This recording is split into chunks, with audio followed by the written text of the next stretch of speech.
নমস্কার বন্ধুরা, গল্পকথায় আপনাদের স্বাগত জানাই। আশা করছি ঈশ্বরের আশীর্বাদে সবাই ভালো আছেন। আজ আমি আপনাদের সাথে আলোচনা করব সন্তোষী মায়ের ব্রত কি এবং এই ব্রত পালনের নিয়মই বা কি। চলুন তাহলে শুরু করা যাক। সন্তোষী মায়ের ব্রত পালনের জন্য প্রতি শুক্রবার উপবাস করে দেবীর পূজা করতে হয়। এই ব্রত সাধারণত 16টি শুক্রবার ধরে পালন করা হয়। ব্রত পালনের সময় কিছু নিয়ম মেনে চলতে হয়, যেমন আমিষ ও টক জাতীয় খাবার পরিহার করা এবং ভক্তি ভরে মায়ের পূজা করা। এবার সন্তোষী মায়ের ব্রত পালনের নিয়মাবলী জেনে নিন। প্রতি শুক্রবার উপবাস করে সন্তোষী মায়ের পূজা করতে হবে। ধূপ, দীপ, ফুল, মালা, বেলপাতা ইত্যাদি দিয়ে দেবীর পূজা করতে হবে।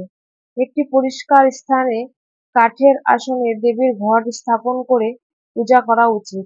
ভক্তি ভরে মায়ের পূজা করতে হবে এবং তার কাছে মনস্কামনা জানাতে হবে। ব্রত পালনের দিন আমিষ ও টক জাতীয় খাবার বর্জন করতে হবে। 16টি শুক্রবার ব্রত পালন করার পর শেষ শুক্রবার বিশেষ করে পূজা ও ভোজের আয়োজন করতে হবে। পূজা করার সময় জয় সন্তোষী মা বলে জয়ধ্বনি দিতে হবে।